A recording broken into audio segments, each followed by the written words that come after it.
LA 침례교회 주일 오전 예배에 함께 참석하신 모든 분들을 주님의 이름으로 환영합니다. 예배 시간이 되었습니다. 다 자리에서 일어나셔서 찬송가 함께 부르면서 주일 예배 시작하도록 하겠습니다. 찬송가 495장 힘차게 함께 찬양하겠습니다.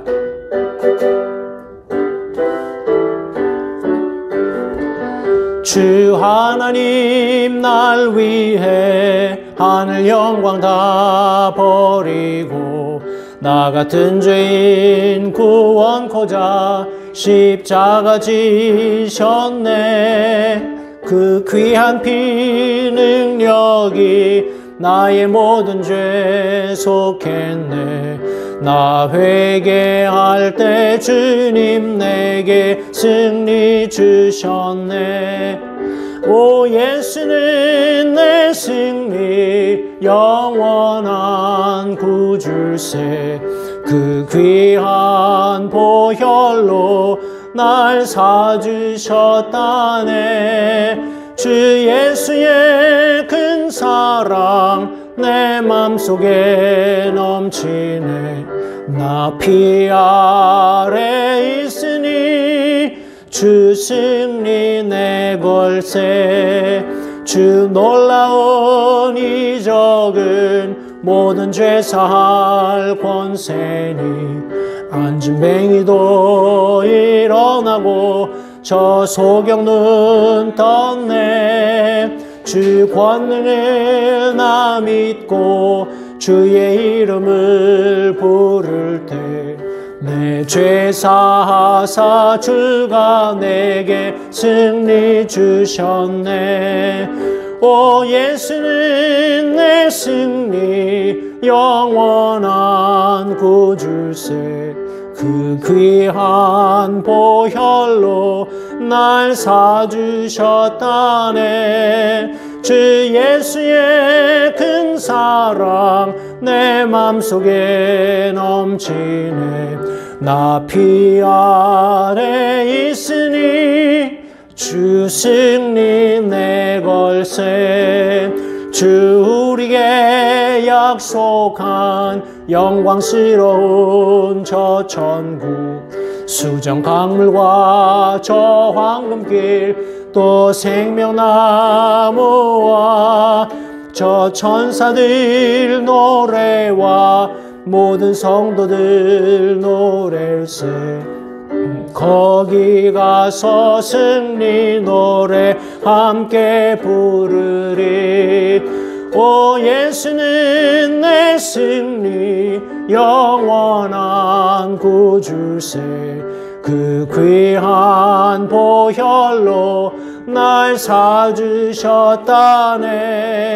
주 예수의 큰 사랑 내 맘속에 넘치네. 나 피 아래 있으니 주 승리 내 걸세. 아멘. 예배를 위해서 잠시 기도하겠습니다. 살아계신 아버지 하나님 감사합니다. 오늘 복된 주일 허락하시고 또 사랑하는 성도들과 함께 한자리에 모여 살아계신 하나님 앞에 영과 진리로 예배 드릴 수 있는 이 귀한 특권을 허락하심을 이 시간 다시 한번 감사드립니다.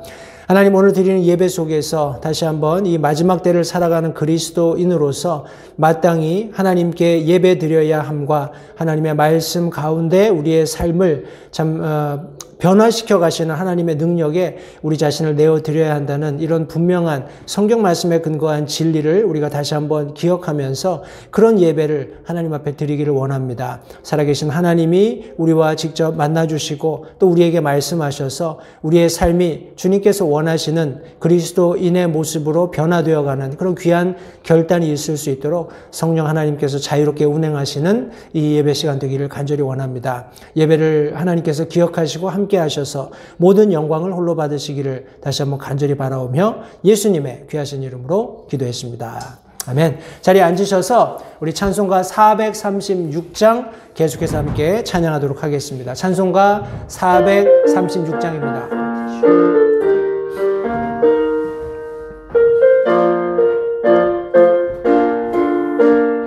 예수 이름 불러보 오라 슬퍼 낙심될 때에 언제 어디에서라도 내게 위로 주시리. 예수의 이름은 세상의 소망이요 예수의 이름은 천국의 기쁨일세. 예수 이름 의지하고 굳센 마음으로서 환난 시험 당할 때에 주께 기도드리세. 예수의 이름은 세상의 소망이요 예수의 이름은 천국의 기쁨일세. 예수 이름 부를 때에 내게 기쁨 주리니 사랑하는 주께 안겨 주를 찬송하리라. 예수의 이름은 세상의 소망이요 예수의 이름은 천국의 기쁨일세. 예수 이름 부르면서 주님 앞에 엎드려 만왕의 왕 예수 앞에 왕관 벗어드리리. 예수의 이름은 세상의 소망이요 예수의 이름은 천국의 기쁨일세. 아멘. 그 다음은 교회 소식을 몇 가지 함께 나누도록 하겠습니다. 계속해서 매주 토요일 전도가 있습니다. 기억하시고 먼저는 기도해 주시고 혹 주변에 신방이 필요하거나 복음이 증거되어야 할 필요가 있으신 분들이 있으시면 제게 알려주시면 제가 직접 방문하거나 아니면 복음을 전할 수 있는 기회를 찾도록 하겠습니다. 계속 주님의 몸된 교회를 통해서 새로운 영혼들이 복음을 듣고 구원받는 역사가 일어날 수 있도록 성도님들 함께 기도해 주시기를 부탁드립니다. 2주 전에 있었던 빌딩 펀드 뱅퀴트를 통해서 우리 주차장 그늘막, 우리 지금 여러분들 주차장에 들어오실 때 보시면 지금 임시로 텐트가 쳐져 있습니다. 그래서 그 밑에서 계속 저희들이 예배를 드렸었는데 이제 현재는 실내에서 예배를 드리고 있고요. 그러나 이제 이후에 계속해서 주차장 그 공간을 활용을 해서 펠로우십을 한다든지 나중에 식사가 가능하게 되면 거기에 이제 테이블을 세팅해서 같이 야외에서 그렇게 식사하는 용도로 사용하려고 지금 주차장 그늘막을 영구적으로 설치할 그런 계획을 가지고 있습니다. 위에서 계속 기도해 주시고 혹 헌금하기 원하시면 우리 헌금 봉투에 우리 주차장 그늘막이라고 쓰시거나 한글로 쓰셔도 상관없습니다. 그렇게 해서 헌금함에 넣어주시면 제가 교회에 이렇게 헌금 하는데 도움을 드리도록 하겠습니다. 돌아오는 주일 4월 첫째 주일 4일은 우리 부활주일입니다. 우리 이스터라고도 하고 레저렉션 선데이라고 하는데 저는 레저렉션 선데이라고 부르는 것이 더 옳다고 생각을 하고, 또 부활주일 예배는 우리 전 교회 성도들이 함께 모여서 우리 합동으로 예배를 드리겠습니다. 오전 10시에 우리 대예배당에 오시면 우리 2층 발코니 중앙 석이 저희 한인 예배 지정석이기 때문에 그리 오시면 우리가 함께 부활주일 예배를 드리실 수 있겠습니다. 기억하시고 돌아오는 한 주간에 특별히 예수 그리스도의 그런 고난과 죽으심과 부활을 우리가 함께 돌아오는 주일날 기념할 수 있도록 성도님들, 우리 그리스도인의 어찌 보면 신앙의 근본이지요. 예수 그리스도께서 이 땅에 오시고 우리를 위해서 고난 받으시고 십자가에서 피 흘리시고 돌아가셨다가 다시 부활하시는 이런 예수 그리스도의 사랑을 다시 한번 깊이 묵상하는 그런 한 주가 되시기를 바라고, 또 주일에는 함께 모여서 예수 그리스도의 부활을 함께 기념하는, 또 감사하는 그런 귀한 예배가 되었으면 좋겠습니다. 우리 다 자리에서 일어나셔서 찬송가 468장 첫 절, 우리 3절인데요. 3절 함께 같이 부르고 우리 말씀 나누도록 하겠습니다.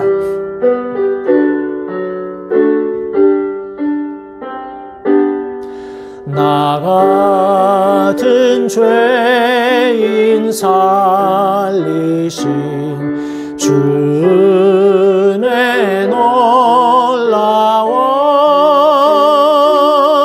잃었던 생명 찾았고 광명을 얻었네.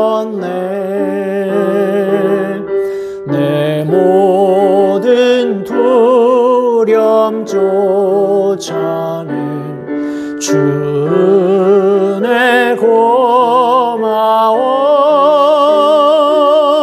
나 처음 주 믿은 그날 잊을 수 없겠네.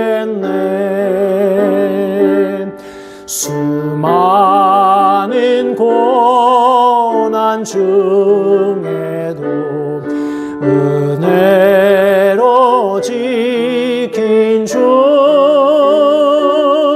내 본향길 다가도록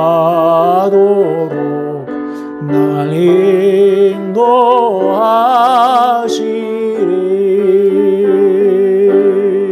아멘.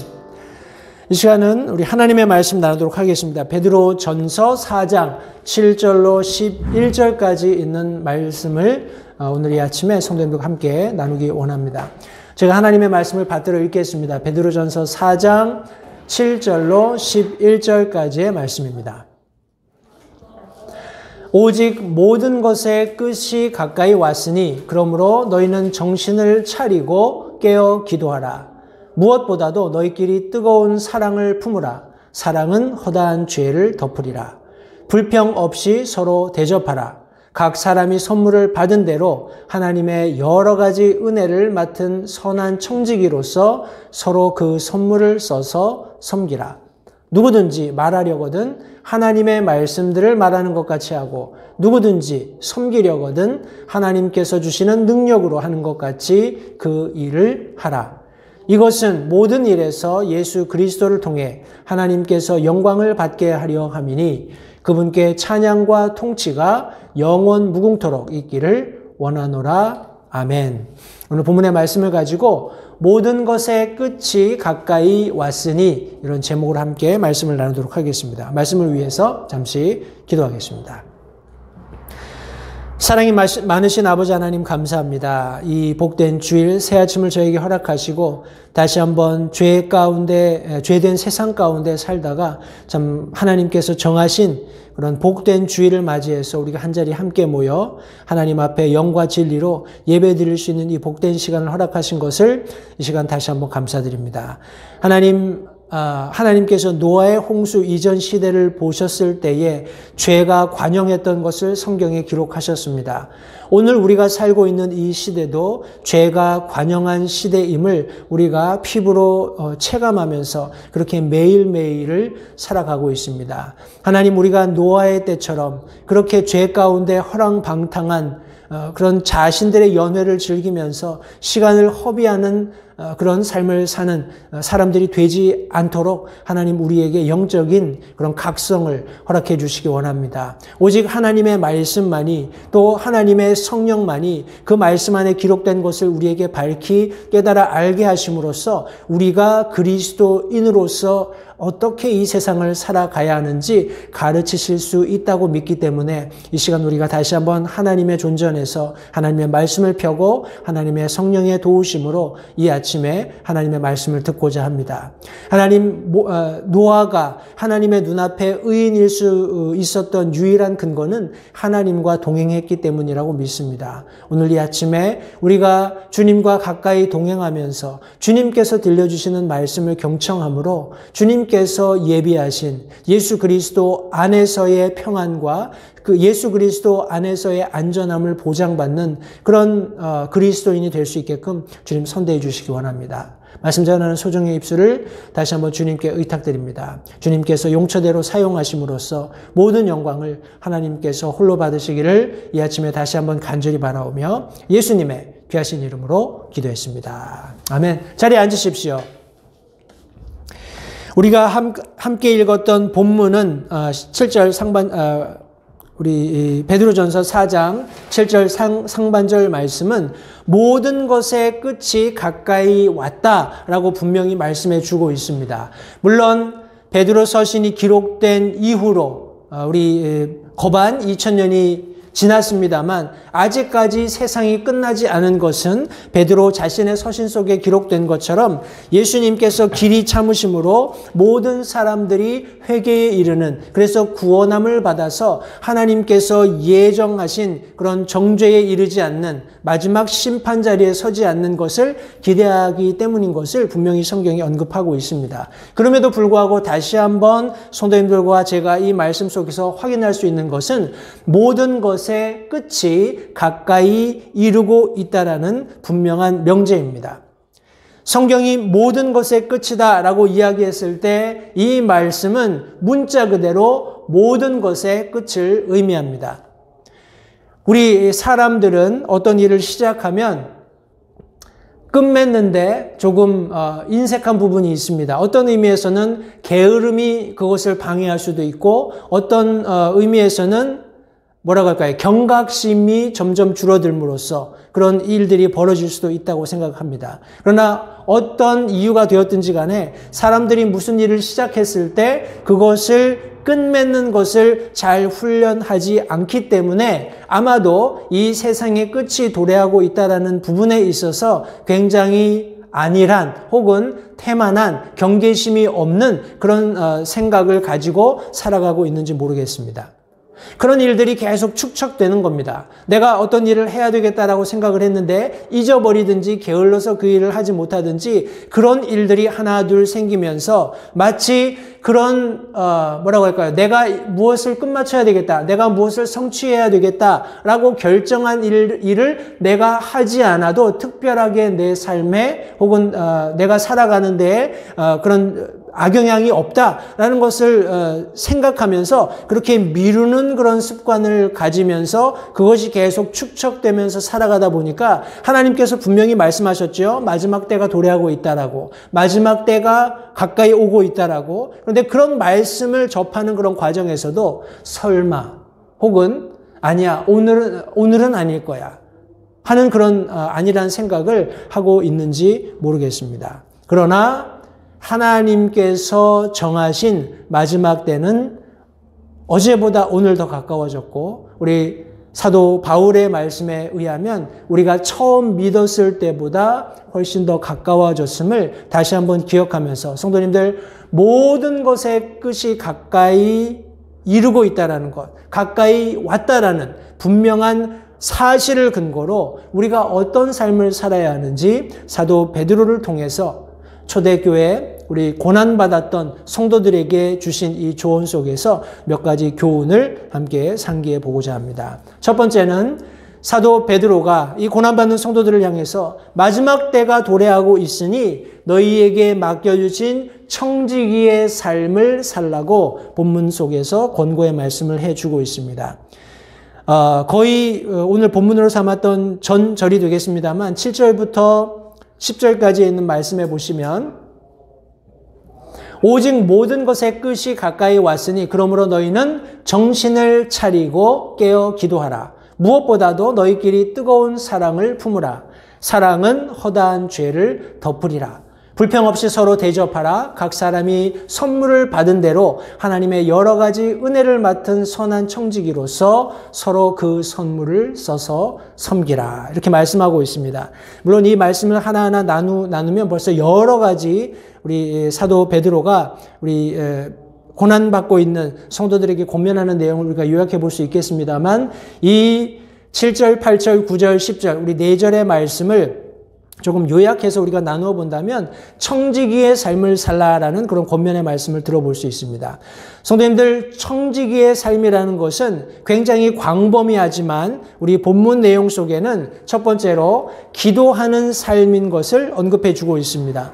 우리 청직이라는 단어를 우리 오늘날에는 많이 사용하지 않습니다. 그러나 우리가 이해할 수 있는 쉬운 단어가 있다면 뭐 집사라든지 관리인, 다시 말해서 주인이 있고 그 주인이 맡겨놓은 어떤 프로퍼티에 대해서 책임감을 가지고 그것을 관리하는, 마치 내 것인 것처럼 관리하지만 분명히 내 것이 아닙니다. 그럼에도 불구하고 나에게 주인이 맡겨준 어떤 소유물들, 프로퍼티에 대해서는 반드시 responsibility, 책임이 뒤따른다는 것을 이 청직이라는 단어 혹은 집사 관리인이라는 단어가 분명히 설명해 주고 있습니다.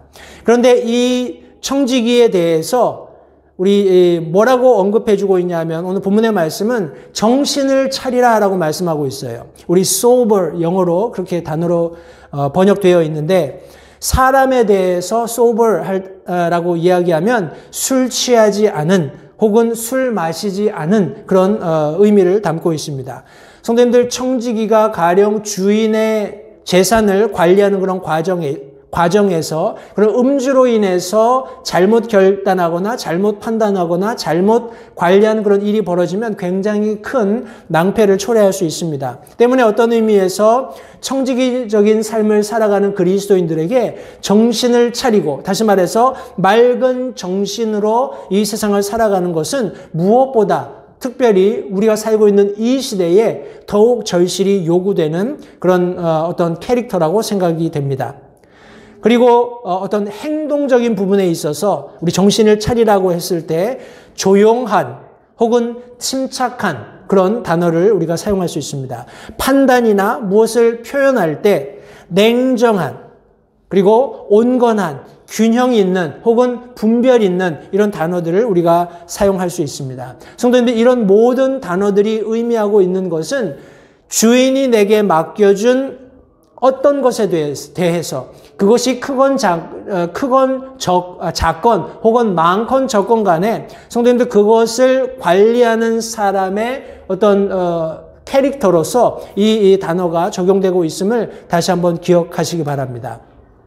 다른 데 관심을 두지 않는 겁니다. 다른 데 정신이 팔리지 않는 거예요. 스스로 절제하는 겁니다. 그리고 침착하게, 냉정하게, 균형 있는 생각들을 가지고 항상 신중하게 무엇을 결정하고 무엇을 행동에 옮기는 그런 삶의 모습을 청지기가 가져야 한다고 말씀하고 있어요. 그런데 또 다른, 여기 지금 본문 말씀에 나와 있는 단어에 보시면 정신을 차리고 깨어 있을 것을 말씀하고 있습니다.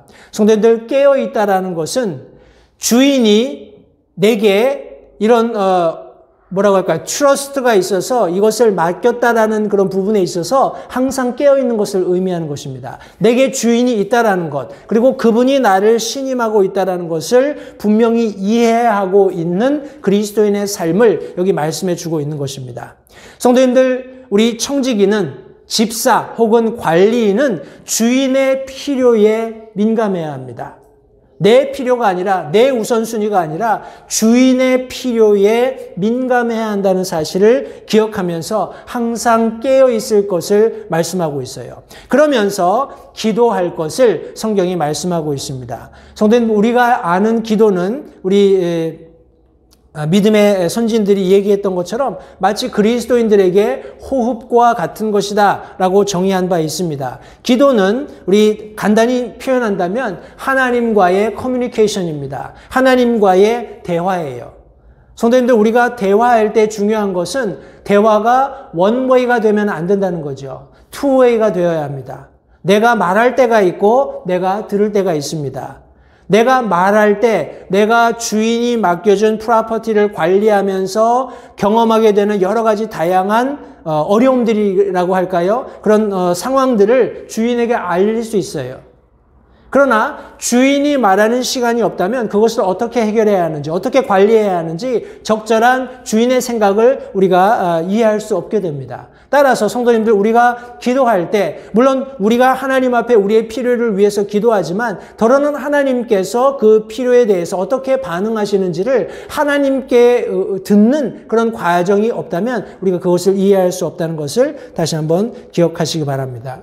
하나님께서 우리에게 대답하실 때 하나님의 말씀을 통해서 혹은 하나님의 사람들을 통해서 혹은 여러분 주변에 있는 영적인 가족이 될 수도 있고요. 이웃이나 친지가 될 수도 있고 그리스도 안에서 한 형제 자매들이 될 수도 있고요. 이런 여러 가지 경로들을 통해서 하나님께서 우리가 하나님 앞에 기도한 것들에 대해서 응답하신다는 사실을 기억하면서 성도님들, 저와 여러분들은 청지기의 삶을 살며 기도할 것을 성경이 말씀하고 있습니다.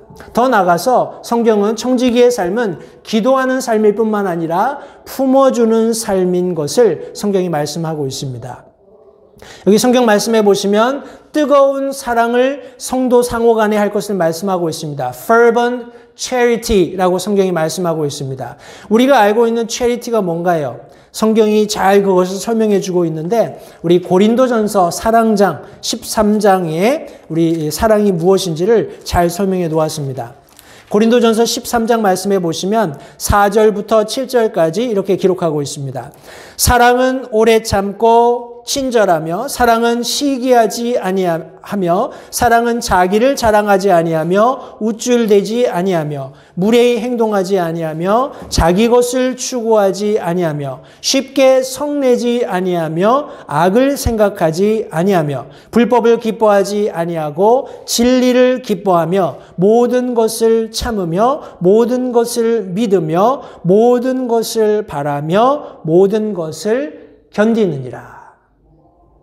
성도님들, 여기 성경이 말씀하고 있는 charity라는 것은 우리 안에 존재하는 그런 사랑이 아닙니다. 이것은 하나님께서 소유하고 계신 사랑의 특성인데 예수 그리스도를 통해서 우리에게 보여주셨고 모범으로 보여주셨고 우리가 따르도록 하나님께서 제시하고 계신 사랑이라는 것을 전제하고 있습니다. 우리 1절부터 3절에 그것을 분명히 말씀해 주고 있는데 우리 4절부터 7절까지에 있는 말씀, 다시 말해서 성경이 말씀하고 있는 뜨거운 사랑으로 너희끼리 사랑하라라고 사도 베드로가 우리 마지막 때를 만난 마지막 날이 도래하고 있는 것을 깨닫고 청지기의 삶을 살라고 지금 권면해주고 있는 그리스도인들에게 권면해주고 있는 사도 베드로의 삶 속에서 이런 사랑을 훈련할 것을 성경이 말씀하고 있습니다. 오래 참고 친절하고 시기하지 않고 자기 자랑을 하지 않고 우쭐대지 않고 무례히 행동하지 않고 내 것을 추구하지 않고 쉽게 성내거나 악을 생각하지 않고 불법을 기뻐하지 않고 진리를 기뻐하며 모든 것을 참고 모든 것을 믿고 모든 것을 바라고 모든 것을 견디는, 다시 한번요, 사람으로서는 컴플리시할 수 없는, 사람으로서는 그것을 다 성취할 수 없는 하나님께서 주신 사랑을 품고 성도님들, 다른 그리스도인들에게 사랑을 베풀 것을 여기 성경이 말씀해 주고 있습니다. 여기 사랑을 통해서 서로 용서하라라고 말씀하고 있죠. 여기 서로 용서하라고 얘기했을 때 여기 영어 성경에서는 cover 이렇게 되어 있습니다. 이 단어 성경 원어의 의미는 우리 숨겨주는 것, 그리고 비밀을 지켜주는 것을 의미합니다. 성도님들, 교회 안에서 내가 어떤 어려움이 있어서 그 어려움을 다른 성도들 상호간에 나누게 될 때 우리가 주의하지 않으면 세상 사람들이 하는 것처럼 그것을 가지고 사람들에게 가서 말을 옮기기가 굉장히 쉽습니다. 근데 그런 것을 교회 안에서 허용하지 않고 있다는 것을 분명히 성경이 말씀하고 있습니다. 서로를 이 하나님께서 우리에게 제시해 주셨던 사랑을 품고 뜨거운 사랑을 가지고 사랑하게 되면 그들의 허물도 덮어줄 수 있다. 그들의 허물도 포용해 줄 수 있다라고 성경이 말씀하고 있어요.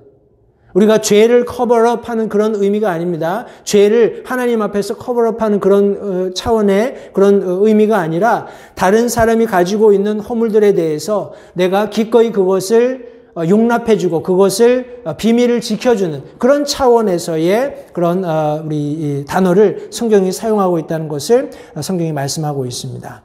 또 성경은 계속해서 불평 없는 섬김이 필요하다라고 말씀하고 있습니다. 불평 없는 섬김이 필요하다.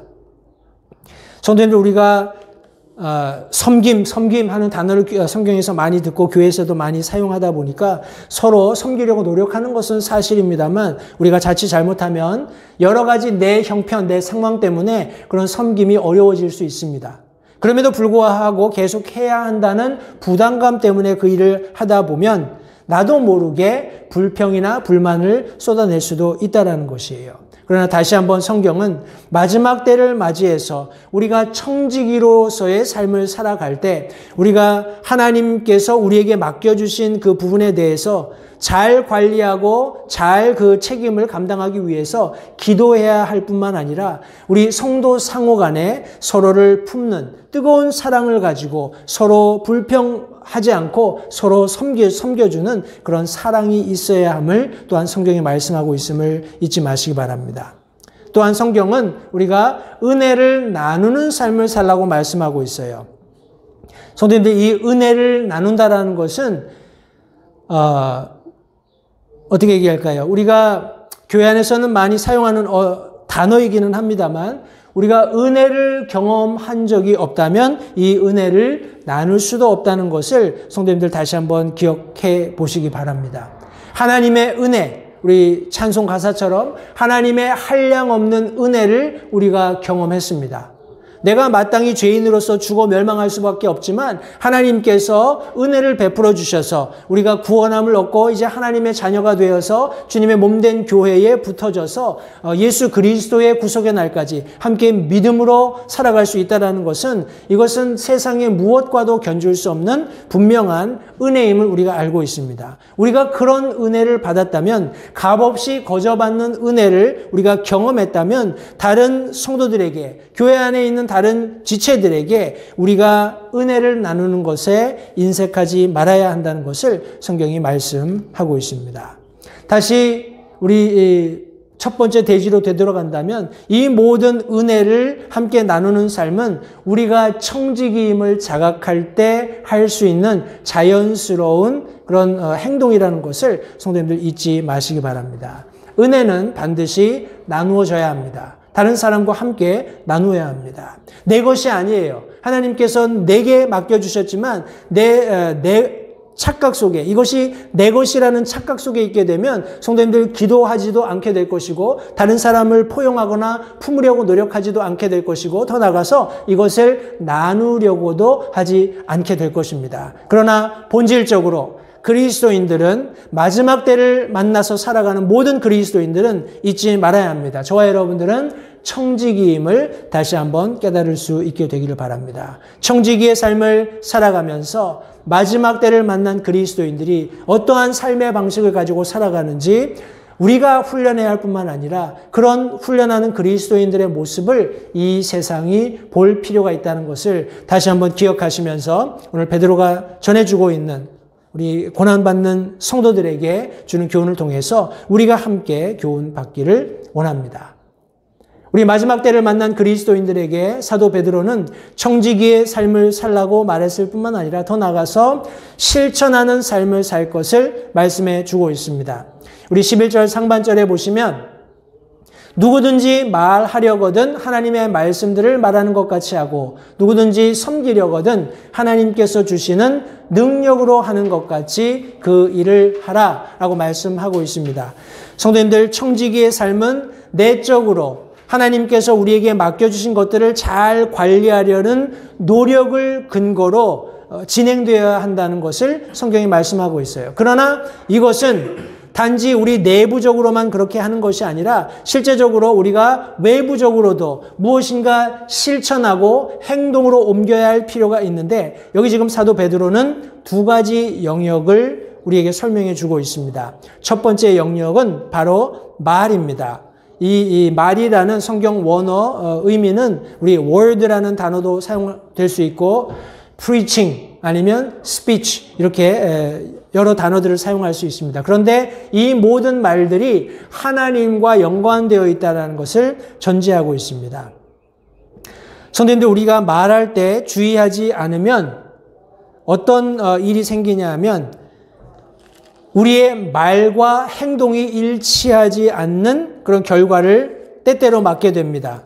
그러면 말하는 나의 테스티모니 혹은 나의 어떤 간증을 세상 사람들에게 상실할 뿐만 아니라 세상 사람들이 우리를 신뢰하는 그런 신뢰에 금이 갈 수도 있다는 것을 성경이 분명히 말씀하고 있습니다. 성도님들, 우리가 말하는 것이 진리인 것처럼 포장해서 말하는 것이 아니라 진리 그 자체, 사실 그 자체를 말해야 한다는 사실을 성도님들 잊지 마시기 바랍니다. 많은 사람들이 말을 옮기는 걸 좋아합니다. 성도님들, 우리가 주의를 기울이지 않으면 하나님의 말씀을 한다고 말하지만 제대로 이해하지 못한 말을 다른 사람들에게 해서 다른 사람들이 오해하게 되는 혹은 잘못을 저지르게 되는 그런 일들도 종종 있을 수 있다는 것을 우리가 기억해야 합니다. 우리가 잘 아는 것처럼 아담과 하와가 에덴 동산에 있으면서 그들이 여러 가지 하나님께서 주신 놀라운 은혜들을 누리면서 청지기의 삶을 살았지만 그들이 실제적으로 하나님의 말씀을 실천하는 부분에서 정확한 진리를 잘 이해하지 못했기 때문에 결국에는 죄가 세상에 들어오는 통로로서 그 문이 넓게 열렸던 것을 성경이 말씀하고 있습니다. 우리 창세기 3장 말씀해 보시면 우리 첫사람 하와가 어떻게 범죄하게 되는지 잘 내용이 설명되어 있습니다.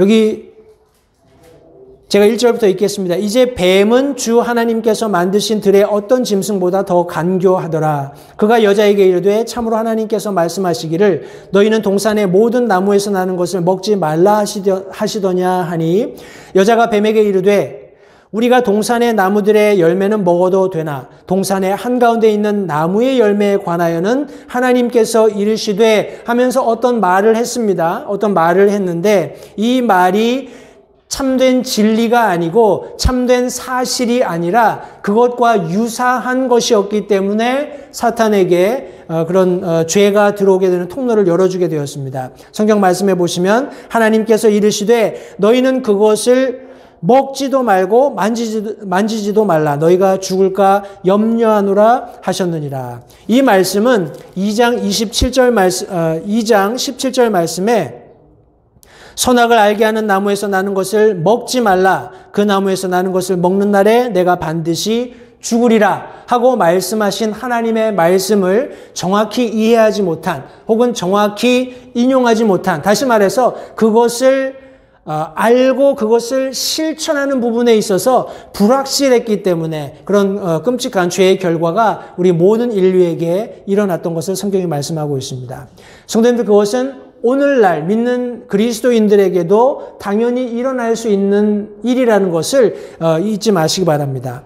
우리 로마서 12장 6절부터 8절 말씀해 보시면 이런 말씀이 있습니다. 이 말씀은 하나님께서 몸된 교회의 성도들을 불러들이실 때 하나님의 뜻에 따라서 성령 하나님께서 하나님의 그런 어떤 주권하에서 그의 적절한 필요한 은사들을 주시는데 영적인 선물들을 허락하시는데 그것들을 사용함으로써 몸이 edifying 된다는, 몸이 더 강건하게 된다는 그런 원리를 설명하면서 우리 12장 6절부터 8절에 있는 말씀을 이렇게 기록하고 있습니다.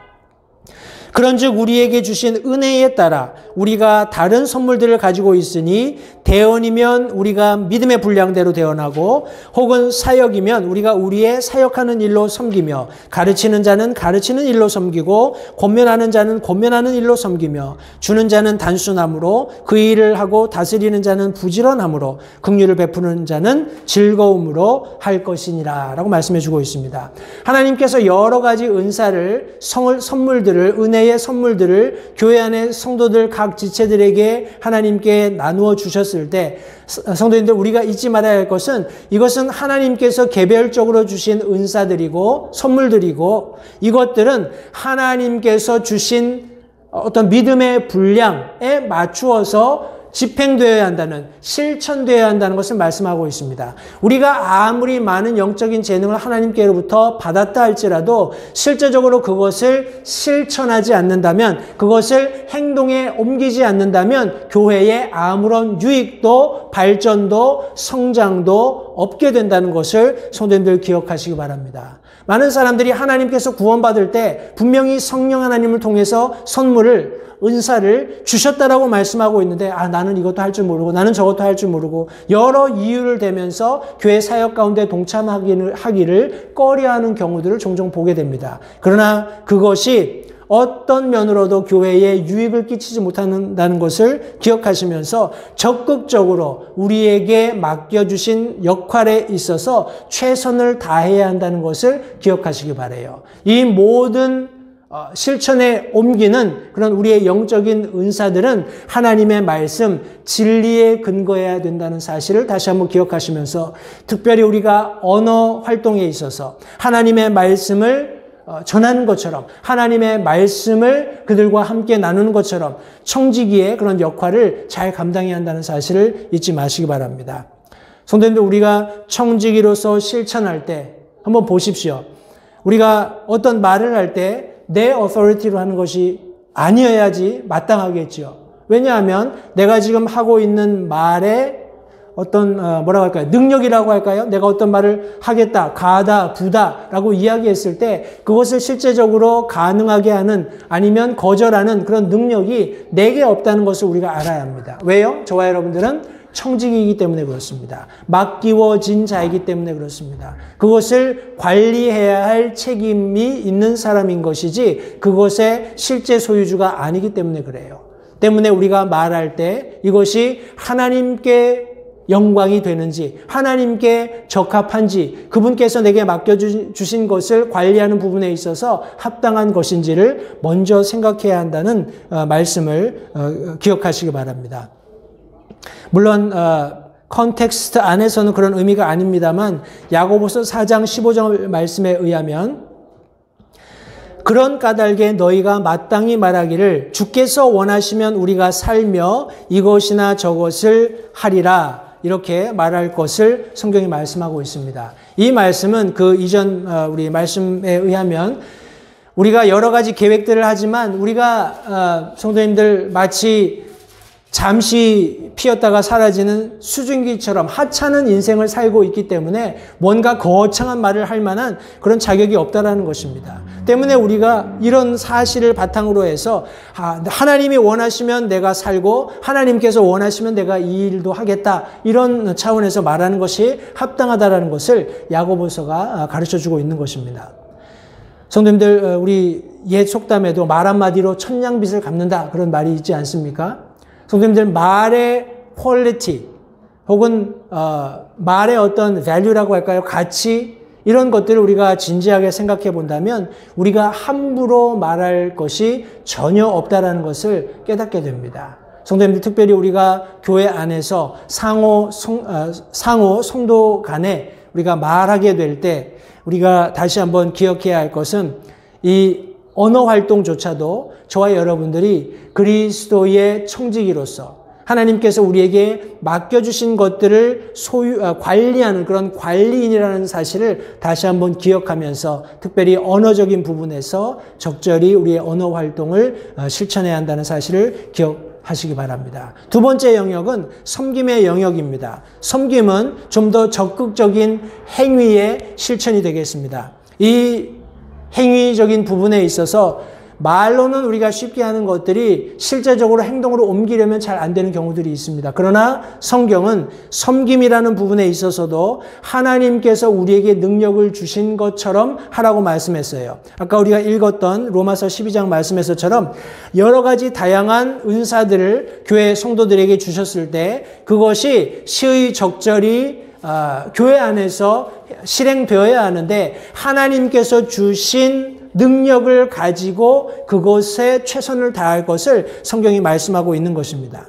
성도님들, 우리가 힘에 지나는 혹은 우리의 어떤 능력을 벗어나는 과도한 그런 어떤 섬김을 성경이 말씀하고 있는 것이 아니라 우리에게 주신 그런 어떤 청지기로서의 부여받은 그런 어떤 권위 하에서 그런 능력 하에서 하나님께서 피차 섬기도록 말씀하셨는데 그것이 하나님께서 우리에게 능력을 주셨기 때문에 그 일을 할 수 있다라는 것. 내 능력이나 내 어떤 힘으로 하는 것이 아니라 하나님께서 주신 능력으로 하고 있다는 것을 먼저 내가 알아야 하고 또 그것을 실제적으로 하나님 앞에 온전히 섬김을 통해 드림으로써 하나님께서 영광받게 해야 된다는 사실을 여기 지금 베드로가 설명해 주고 있는 것입니다.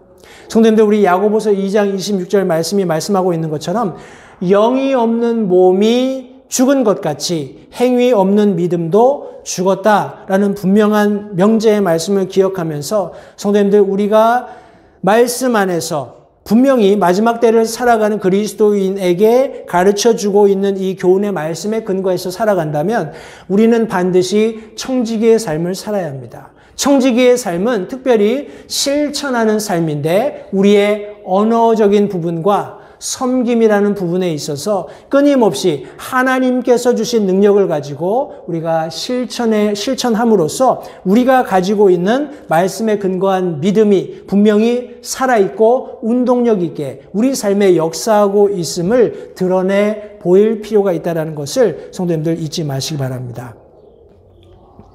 우리 종종 TV 프로그램 같은 데 보면 과거 역대 금메달리스트들 아니면 어떤 스포츠 부분에 있어서 정점에 있는 사람들이 나와서 이렇게 운동도 하고 하는 그런 내용들을 봅니다. 그런데 참 재밌는 것이 무엇이냐 하면 제 생각에 그 사람들이 거의 프로에 나오는 시점 얼마 전까지만 해도 프로로서 아니면 전문적인 그런 스포츠인으로서 그런 스포츠 종목에 종사했기 때문에 여전히 그것을 잘하리라 그런 기대를 하고 있는데 그 사람들이 실제적으로 이렇게 퍼포먼스 하는 거죠. 행동에 옮기는 것들을 보면 정말 어떻게 보면 웃음을 자아내기도 하고 실망하기도 하는 그런 모습들이 종종 보이곤 합니다. 왜냐하면 오랜 기간 그것을 훈련하지 않았기 때문에 그렇습니다. 어떤 스포츠인으로서 은퇴하고 나서 그런 어떤 TV 프로에 나오는 그런 어떤 시점까지 짧게는 몇 년 혹은 십수년 되는 그런 기간 동안에 실제적으로 자기 몸을 움직여서 그 운동을 하지 않았기 때문에 농구가 됐건 축구가 됐건 배구가 됐건 어떤 종목이 되었건 그 사람들에게 실제적으로 그 스포츠를 하게 되는 그런 기회가 생기면 과거에 그들이 보여주었던 아주 뭐라고 하나요? 신묘막측한 사람들에게 탄성을 자아내게 했던 그런 어떤 역동적인 플레이는 보기 힘들다는 것입니다. 제가 이런 말씀을 드리는 이유는 성도님들, 우리는 마지막 때를 만나서 마지막 때가 도래하고 있다는 것, 이것을 분명히 알고 있는 그리스도인으로서 먼저는 청직이라는 사실을 알고 끊임없이 하나님과 대화하면서 하나님께 여쭈면서 우리의 삶을 살아야 하는 것이 첫 번째 우선되는 그런 삶의 그런 방식이라면 성도님들, 우리가 실천하는 일에도 절대 게을러서는 안 됩니다. 어느 시점에 내가 청직이라는 것을 깨닫고 그때 무엇인가 하려고 하면 어떻게 해야 되는지 전혀 방법이 없어요. 그러나 지금부터 조금 우리의 언어 생활과 우리의 실제적인 섬김의 영역에 있어서 우리가 조금씩 그것을 훈련하다 보면 그것이 내 삶의 패턴이 되는 것입니다. manner of life가 되는 거예요. 삶의 방식이 되는 것입니다. 내 삶을 바꾸어 가는 거예요. 마치 예수님처럼, 마치 사도 바울처럼, 마치 베드로처럼 이런저런 우리 인간적인 측면에서의 실수들이 있을 수 있지만 예수님께서 보여주신 본을 뒤쫓아가는 그런 그리스도인의 삶을 살게 된다면 성도님들, 어느 순간에 내 안에 나 자신을 변화시켜 가시는 예수 그리스도의 성품을 우리가 소유할 수 있게 된다는 사실을 기억하시면서 성도님들, 저와 여러분들은 실천하는 삶을 살아야 함을 기억하시기 바랍니다. 우리 베드로는 마지막으로 오늘 본 말씀을 통해서 우리 마지막 때를 살아가는 그리스도인들은 찬양하는 삶을 살아야 한다고 말씀해 주고 있습니다. 우리 11절, 우리 하반절, 우리 11절, 우리 하반절 말씀해 보시면 이것은 모든 일에서 예수 그리스도를 통해 하나님께서 영광을 받게 하려 함이니 그분께 찬양과 통치가 영원 무궁토록 있기를 원하노라. 아멘. 이라고 분명히 기록해 놓았습니다. 성도님들, 우리가 마지막 때를 살아가면서 청지기의 삶을 살아야 하고 또 우리가 당면한 모든 실제적인 삶의 영역에서, 특별히 언어나 섬김 영역에서 실천하는 삶을 살아야 하는 것이 마땅합니다. 그러나 우리가 이런 모든 청지기에 실천하는 삶을 살면서 그 모든 삶의 전반에 흘러야 하고 잊지 말아야 하는 한 가지 중요한 원리가 있다면 바로 찬양하는 삶인 것을 성경이 말씀하고 있어요. 여기 두말할 나위 없이 사도 베드로는 예수 그리스도를 찬양할 것을 말씀하고 있습니다. 11절 하반절 모든 일의 끝이 가까이 왔기 때문에 모든 일에서 예수 그리스도를 통해 하나님께 영광을 받으실 수 있게 찬양하는 삶을 살라고 말씀하고 있습니다. 성도님들, 예수 그리스도를 통하지 않고 우리는 하나님께 나아갈 수 없습니다. 예수 그리스도를 통하지 않고 우리는 하나님께서 기대하시는 삶을 살 수 없어요. 예수 그리스도를 통하지 않고는 하나님께서 약속하신 그 영혼에 우리가 들어갈 수 없다라는 것을 성경은 분명히 말씀하고 있습니다.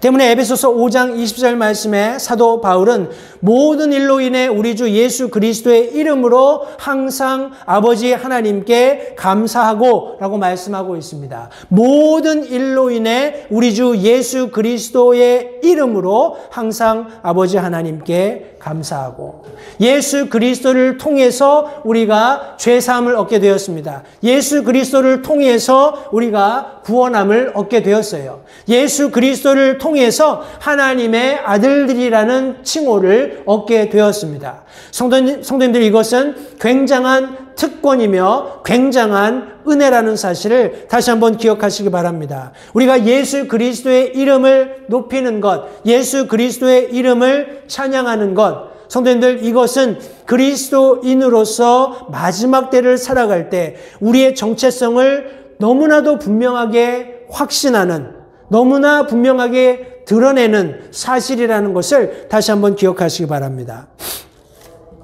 우리가 잘 알고 있는 빌립보서 말씀, 성도님들 잘 알고 계시죠? 빌립보서 2장 4절, 6절 말씀해 보시면 제가 6절 말씀을 읽겠습니다. 여기 예수 그리스도께서 겸손한 종의 그런 마음을 가지고 계심을 설명하면서 우리 6절 말씀에 그분은 하나님의 형체로 계심으로 하나님과 동등함을 강탈로 여기지 아니하셨으나, 다른 말로 이야기하면 인간적으로 예수 그리스도께서 성육신하시는 그런 장면을 설명하기 위한 적절한 방법이 없었기 때문에 사도 바울이 이와 같은 방법을 사용했다고 생각을 합니다. 그분은, 예수 그리스도께서는 하나님의 형체로 계시기 때문에 하나님과 동등하다, 내가 하나님이다 라고 얘기하는, 내가 바로 하나님 자신이다 라고 얘기하는 것을 강탈로 여기지 아니하셨으나, 그것이 뭐 하나님의 어떤 권위를 뺏는다거나 아니면 하나님의 왕자를 탈취한다거나 그런 측면의 것이 전혀 아니었음을 여기 지금 분명히 말씀해 주고 있습니다. 하나님 자신이셨어요. 그런데 우리 빌립보서 2장 우리 7절 말씀에 의하면 스스로 무명한 자가 되사 스스로 자기 자신을 비우시고 스스로 자기 위에 종의 형체를 취하시고 스스로 자기를 낮추시고 죽기까지 순종하셨다라고 말씀하고 있습니다. 예수님께서 자발적으로 이 일을 하셨어요. 예수님께서 스스로 그것을 선택하신 겁니다. 예수님께서 그렇게 하신 이유가 무엇이냐면 바로 저와 여러분들의 구원을 위해서였습니다. 성도님들, 우리가 이 일 한 가지만을 놓고 생각할 때도 우리 남은 여생 동안, 구원받은 이후에 우리의 모든 생애 동안에 그분께 찬양을, 영광을 돌려드리는 것은 너무나 합당하고 너무나 마땅한 일이라는 것을 깨닫게 될 것입니다. 사랑하는 성도님들, 우리 모든 것의 마지막 때를 맞이해서 이 시대를 살아가는 그리스도인으로서 예수 그리스도께서 우리에게 베풀어 주신 놀라운 사랑과 은혜를 힘써 찬양하는 삶을 살 수 있게 되기를 바랍니다. 더 나아가서 우리 사도 베드로는 하나님의 영광을 찬양하라고 말씀하고 있어요. 11절 하반절에 이 모든 일에서 예수 그리스도를 통해 하나님께서 영광을 받게 하려 함이니. 따라서 그분께 찬양과 통치가 영원 무궁토록 있기를 원한다 하면서 스스로 아멘이라는 단어를 여기 사용했습니다. 성도님들, 저와 여러분들은 우리 스스로 예수 그리스도를 또 하나님의 영광을 찬양해야 합니다.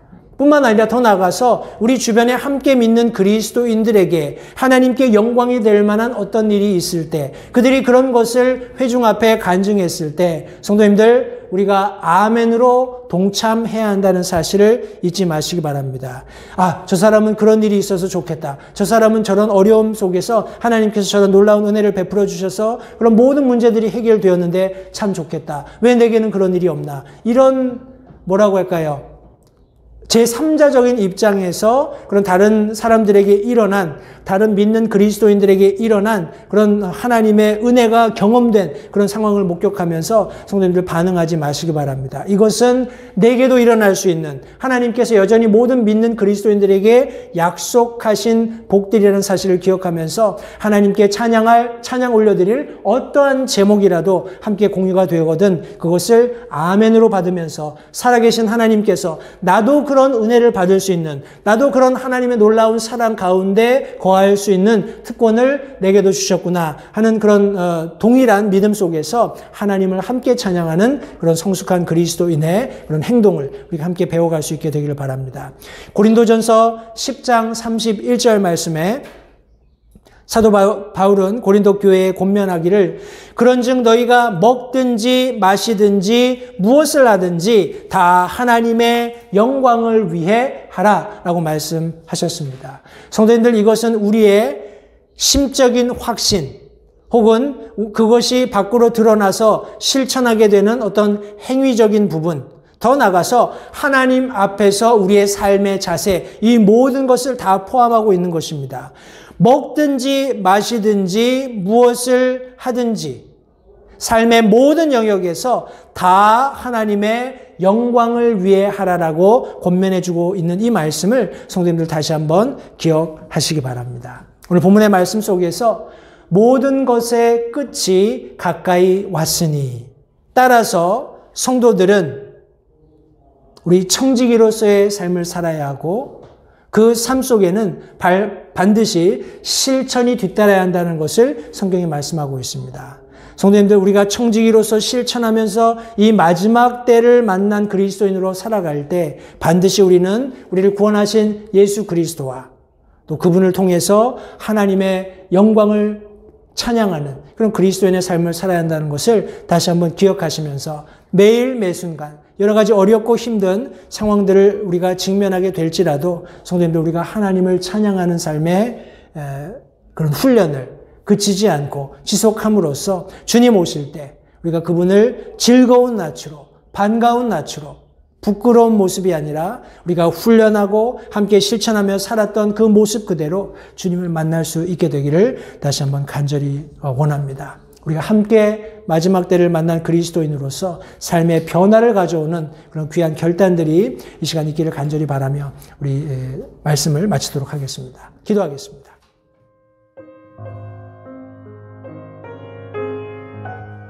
잠시 들으신 말씀에 따라 결단하는 시간을 가지시기 바랍니다.